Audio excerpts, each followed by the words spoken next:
أعوذ بالله من الشيطان الرجيم. بسم الله الرحمن الرحيم. طاسيم.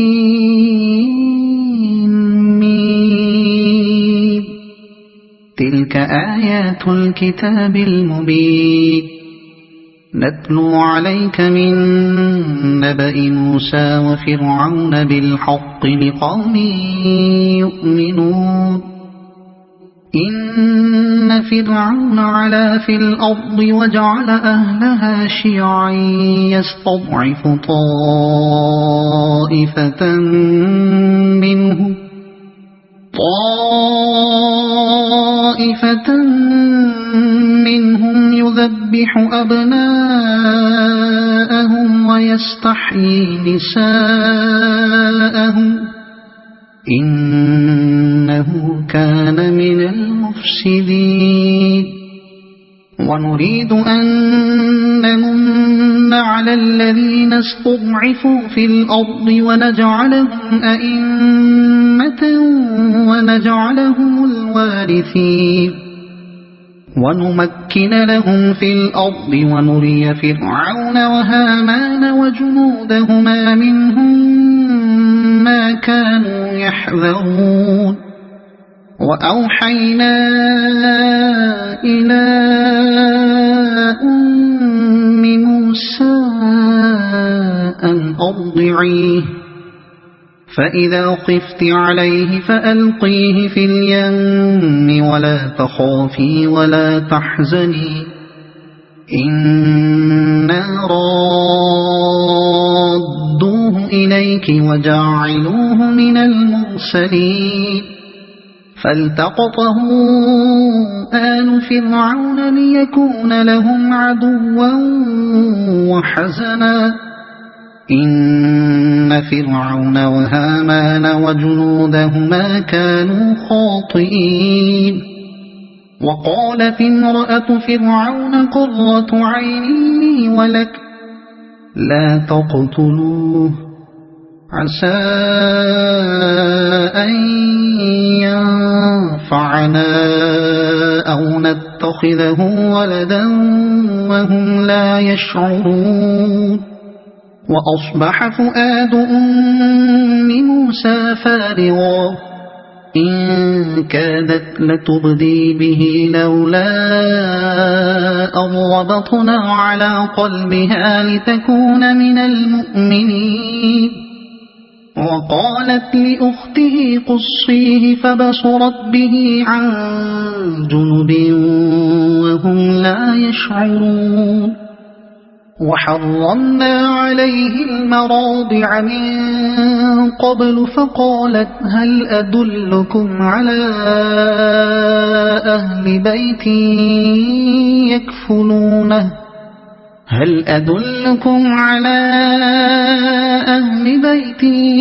يكفلونه لكم وهم له ناصحون. فرددناه إلى أمه كي تقر عينها ولا تحزن ولتعلم أن وعد الله حق ولكن أكثرهم لا يعلمون. ولما بلغ أشده واستوى آتيناه حكما وعلما وكذلك نجزي المحسنين. ودخل المدينة على حين غفلة من أهلها فوجد فيها رجلين يقتتلان هذا من شيعته وهذا من عدوه فاستغاثه الذي من شيعته على الذي من عدوه فوكزه موسى فقضى عليه قال هذا من عمل الشيطان إنه عدو مضل مبين. قال رب إني ظلمت نفسي فاغفر لي فغفر له إنه هو الغفور الرحيم قال رب بما أنعمت علي فلن أكون ظهيرا للمجرمين فأصبح في المدينة خائفا يترقب فإذا الذي استنصره بالأمس يستصرخه قال له موسى إنك لغوي مبين فلما أن أراد أن يبطش بالذي هو عدو لهما قال يا موسى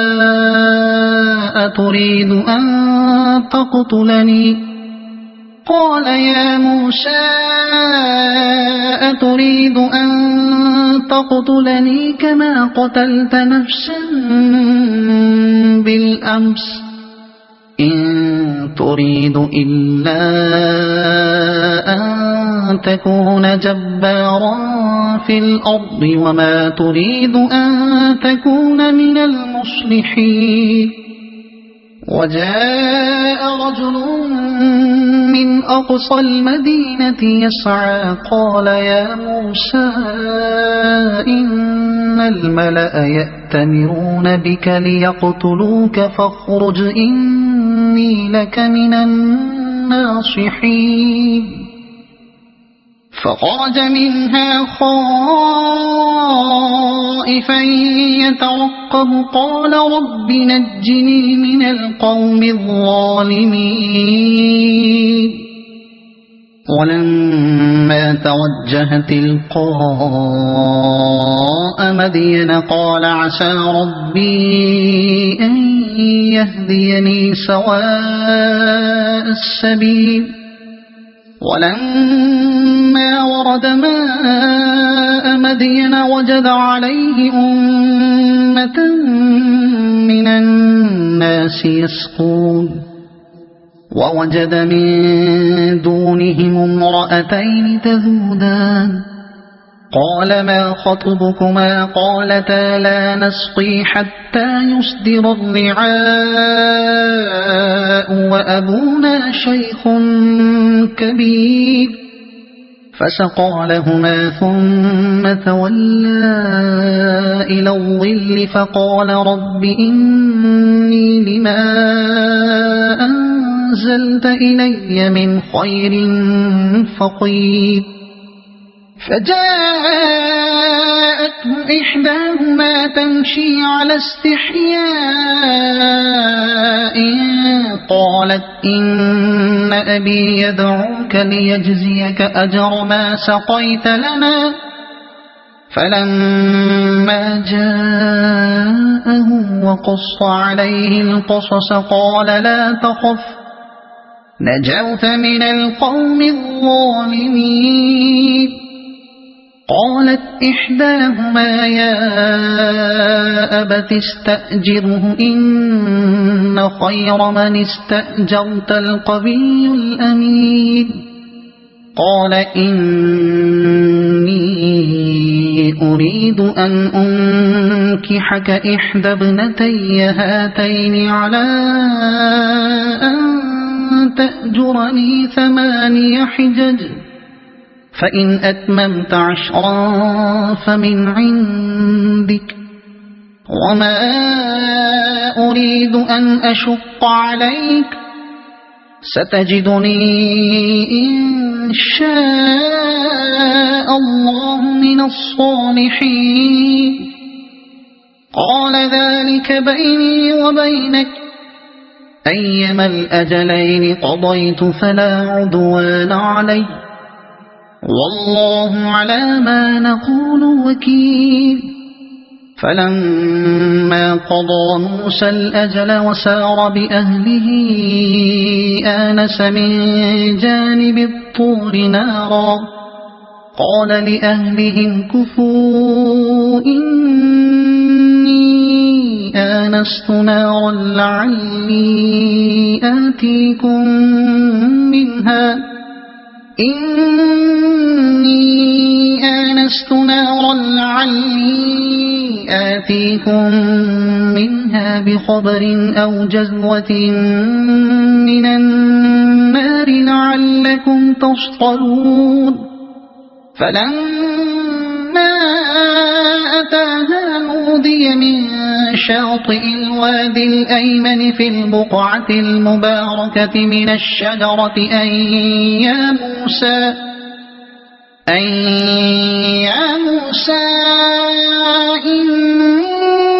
إني أنا الله رب العالمين وأن ألق عصاك فلما رآها تهتز كأنها جان ولا مدبرا ولم يعقب يا موسى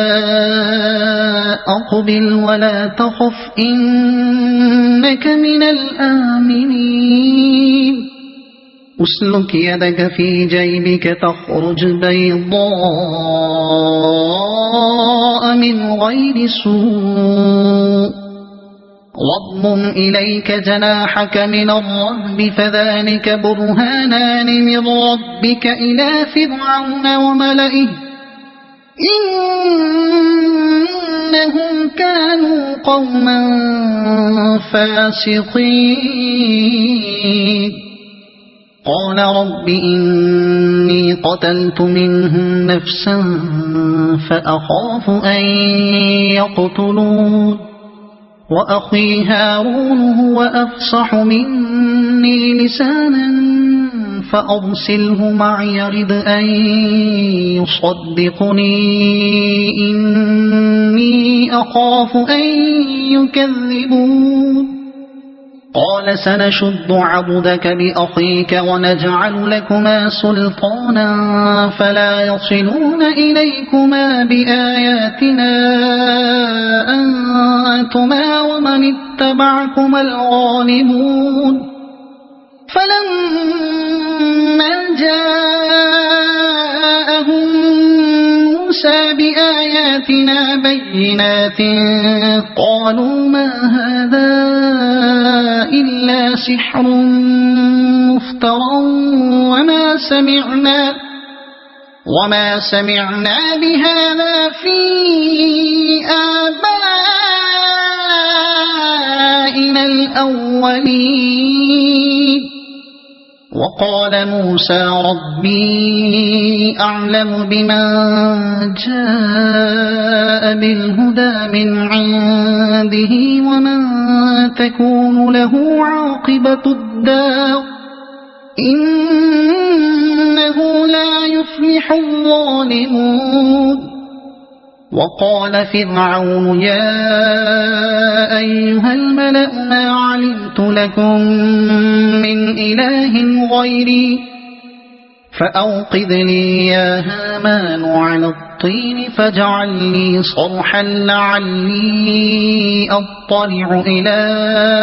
إله موسى وإني لأظنه من الكاذبين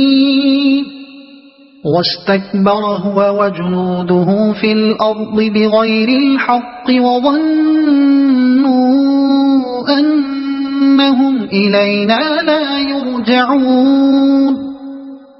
فأخذناه وجنوده فنبذناهم في اليم فانظر كيف كان عاقبة الظالمين وجعلناهم أئمة يدعون إلى النار ويوم القيامة لا ينصرون وأتبعناهم في هذه الدنيا لعنة ويوم القيامة هم من المقبوحين ولقد آتينا موسى الكتاب من بعد ما أهلكنا القرون الأولى بصائر للناس وهدى ورحمة لعلهم يتذكرون وما كنت بجانب الغربي إذ قضينا إلى موسى الأمر وما كنت من الشاهدين ولكننا أنشأنا قرونا فتطاول عليهم العمر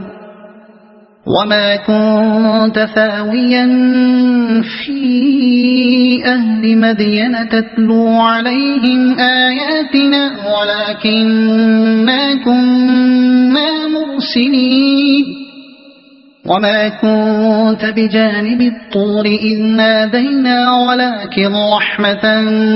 من ربك لتنذر قوما ما أتاهم من نذير من قبلك لتنذر قوما ما أتاهم من نذير من قبلك لعلهم يتذكرون ولولا أن تصيبهم مصيبة بما قدمت أيديهم فيقولوا ربنا لولا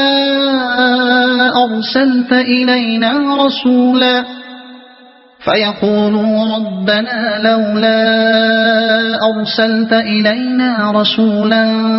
فنتبع آياتك ونكون من المؤمنين فلما جاءهم الحق من عندنا قالوا لولا أوتي مثل ما أوتي موسى أولم يكفروا بما أوتي موسى من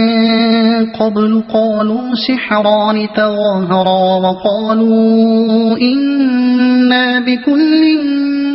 كافرون قل فأتوا بكتاب من عند الله هو أهدى منهما أتبعه إن كنتم صادقين فإن لم يستجيبوا لك فاعلم أنما يتبعون أهواءهم ومن أضل ممن اتبع هواه بغير هدى من الله إن الله لا يهدي القوم الظالمين ولقد وصلنا لهم القول لعلهم يتذكرون الذين آتيناهم الكتاب من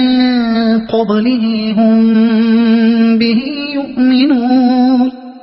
وإذا يتلى عليهم قالوا آمنا به إنه الحق من ربنا إنا كنا من قبله مسلمين أولئك يؤتون أجرهم مرتين بما صبروا ويدرؤون بالحسنة السيئة ومما رزقناهم ينفقون وإذا سمعوا اللغو أعرضوا عنه وقالوا لنا أعمالنا ولكم أعمالكم سلام عليكم لا نبتغي الجاهلين إنك لا تهدي من أحببت ولكن الله يهدي من يشاء وهو أعلم بالمهتدين وقالوا إن نتبع الهدى معك نتخطف من أرضنا أولم نمكن له حرما آمنا يجبى إليه ثمرات كل شيء رزقا من لدنا ولكن أكثرهم لا يعلمون وكم أهلكنا من قرية بطرت معيشتها فتلك مساكنهم لم تسكن من بعدهم إلا قليلا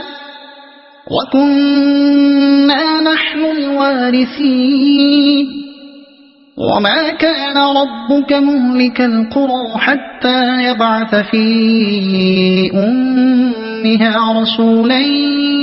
يتلو عليهم آياتنا وما كنا مهلك القرى إلا وأهلها ظالمون وما أوتيتم من شيء فمتاع الحياة الدنيا وزينتها وما عند الله خير وأبقى أفلا تعقلون أفمن وعدناه وعدا حسنا فهو لاقيه كمن متعناه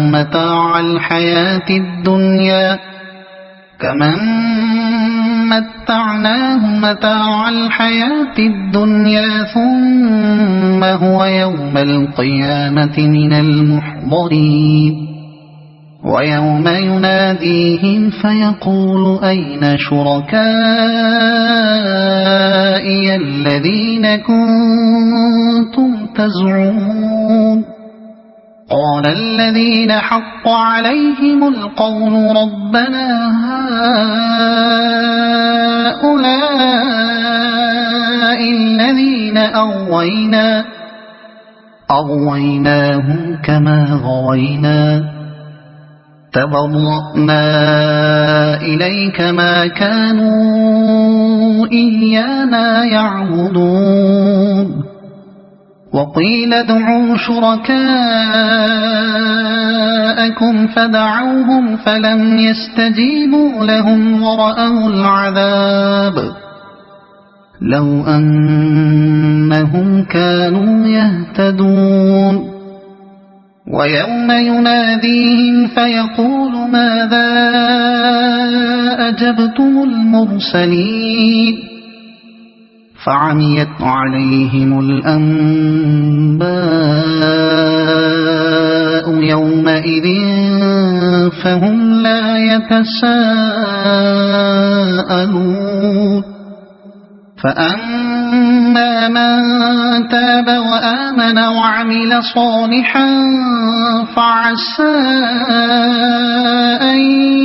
يكون من المفلحين وربك يخلق ما يشاء ويختار ما كان لهم الخيرة سبحان الله وتعالى عما يشركون وربك يعلم ما تكن صدورهم وما يعلنون وهو الله لا إله إلا هو له الحمد في الأولى والآخرة وله الحكم وإليه ترجعون قل أرأيتم إن جعل الله عليكم الليل سرمدا إلى يوم القيامة من إله غير الله يأتيكم بضياء أفلا تسمعون قل أرأيتم إن جعل الله عليكم النهار سرمدا إلى يوم القيامة من إله غير الله يأتيكم بليل تسكنون فيه أفلا تبصرون ومن رحمته جعل لكم الليل والنهار لتسكنوا فيه ولتبتغوا من فضله ولعلكم تشكرون ويوم يناديهم فيقول أين شركائي الذين كنتم تزعمون ونزعنا من كل أمة شهيدا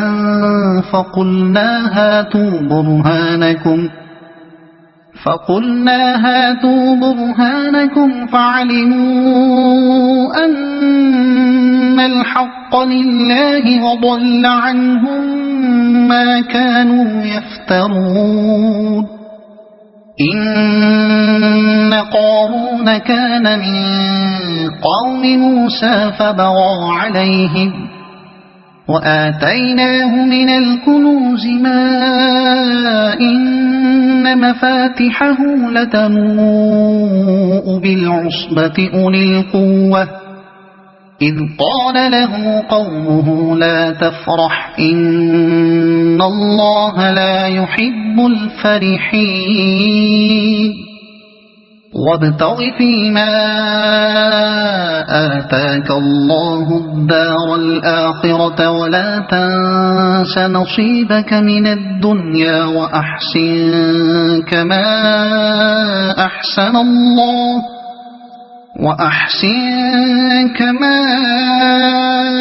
أحسن الله إليك ولا تبغ الفساد في الأرض إن الله لا يحب المفسدين قال إنما أوتيته على علم عندي أولم يعلم أن الله قد أهلك من قبله من القرون من هو أشد منه قوة وأكثر جمعا ولا يسأل عن ذنوبهم المجرمون فخرج على قومه في زينته قال الذين يريدون الحياة الدنيا يا ليت لنا مثل ما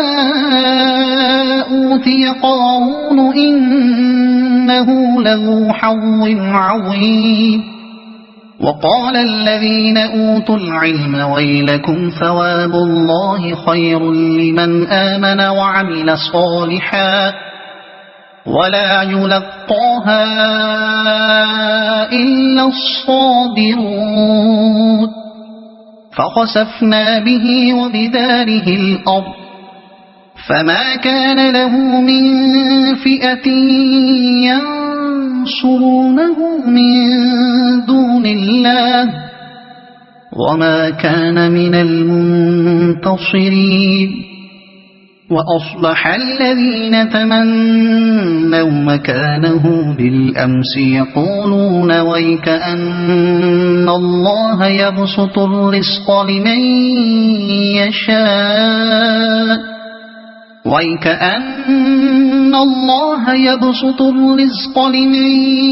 يشاء من عباده ويقدر لولا أن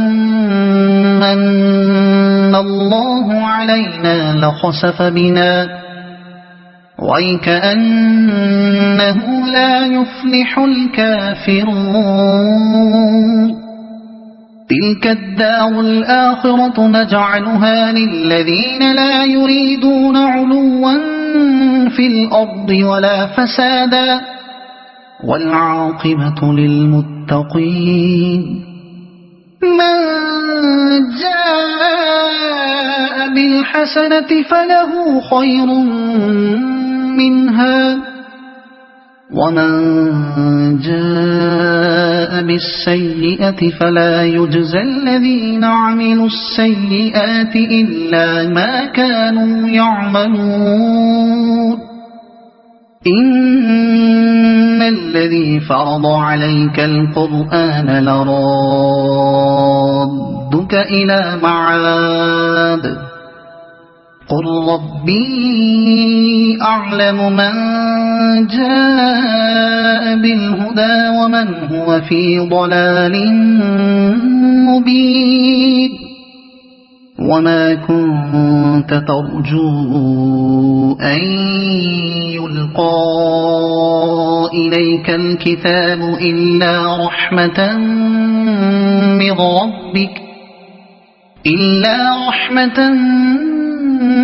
من ربك فلا تكونن ظهيرا للكافرين ولا يصدنك عن آيات الله بعد إذ أنزلت إليك وادع إلى ربك ولا تكونن من المشركين ولا تدع مع الله إلها آخر لا إله إلا هو كل شيء هالك إلا وجهه له الحكم وإليه ترجعون صدق الله العظيم.